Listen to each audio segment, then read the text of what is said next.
Hey all, Rob here. Don't forget to subscribe, hit the notification button so you know when future videos are out. And on the Disney Channel, what they're playing, it's called, on the Disney Plus channel, what they're playing, it's called the documentary, Empire of Dreams, the story of the Star Wars trilogy. And you really should watch it. It was made a few years ago, and I remember seeing it back then. But watching this again for the first time in years, the reason why you could appreciate the original Star Wars more than the special editions and the alterations later, and even before Empire Strikes Back, was when you watch this documentary, you see filmmaking in its purest form where no one believed in this project. When he was working in the UK, all the staff there, or at least most of them, they didn't care for it. They didn't like it. No one believed in it. Even George Lucas himself admitted that he never expected this type of success. He was saying that in the original sci-fi genre back then, most films made about $10 million only for back then money. And you'd be lucky if you had a sci-fi movie make 25 million. So his expectations of a Flash Gordon inspired movie, which is what Star Wars was, that type of genre, he didn't expect it to be a blockbuster.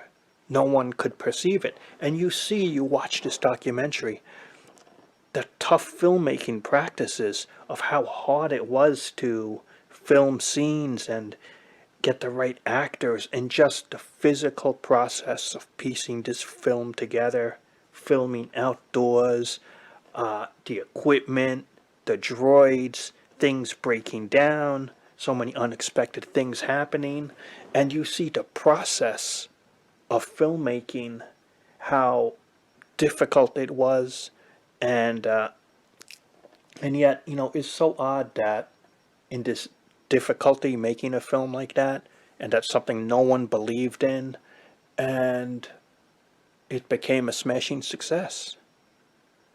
And he kept the merchandise rights, which is what really made George Lucas so wealthy, was the Star Wars merchandise, because back then movies didn't have merchandise. It wasn't something that movie studios predicted, or that they anticipated, that you would have these super successful movies spawn shirts, posters, and all of this other merchandise for revenue.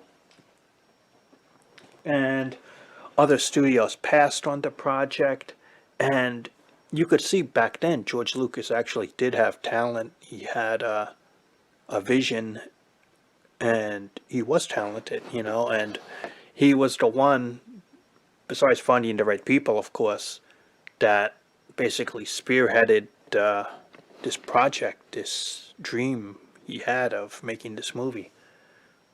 And it all worked out. And again, without the success of Star Wars: A New Hope, Empire Strikes Back never happens. That's a statement of fact. That's just a statement of truth. Let's say Star Wars is produced and it utterly fails. It goes nowhere. People are not into it. It flops. Guess what? You think there's going to be 2 more sequels, much less any more films? No. The studio loses money on it? No. Add in the fact he didn't have his 3 main actors were not like superstar established people either. It turned off producers also that, they always want some type of superstar name in there. So there was so many factors going against Star Wars, the original one, that when you watch a documentary, it makes you appreciate the hardship and the success of the franchise. That's the funny thing. When you want something to be big, to be successful, to be a hit, usually it doesn't happen.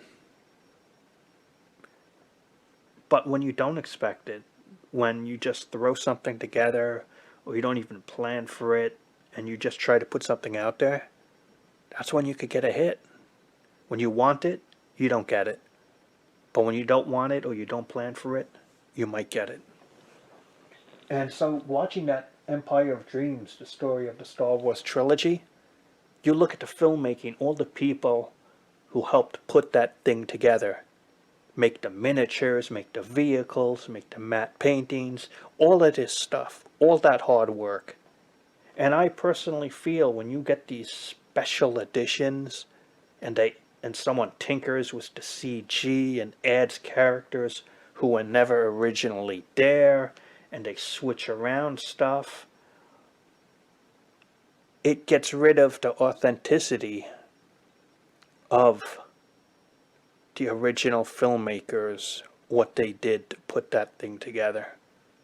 To me, it's sort of insulting, like a slap in the face. I can see definitely updating the audio levels, of clearing it up of noise, let's say, of making the picture quality, the resolution crisper, bringing it up to today's standards. I get that.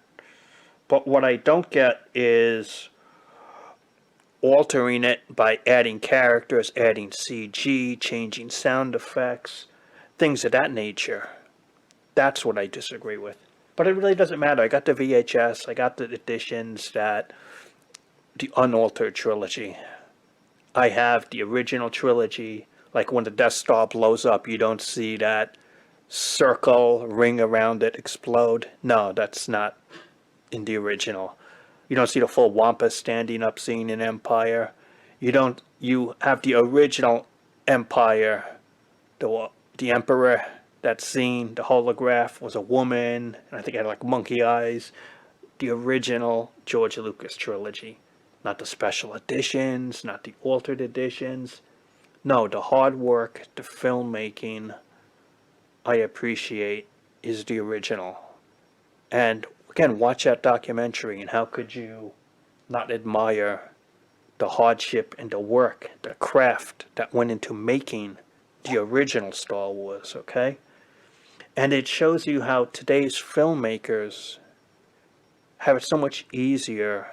It seems so superficial that most stuff today, if they're going to make some mechanical thing, they'll just do a CG, computer graphic, green screen, blue screen, and then they will have, they'll film it digitally, so you're not wasting money on film. Let's don't forget, when you had to develop film and physical film, that cost money, having those rolls of film. But when you have a digital camera, and it's already paid for, whether you shoot an hour or 1,000 hours, that digital camera, it's not physically costing anything really, other than hard drive space, and that's cheap. It's it, filmmaking has become much more simple, easier, and cheaper in many respects. But I feel physical props, physical objects, if you can make it physically real, is always better than CG should be a last resort. That's how I view things anyway.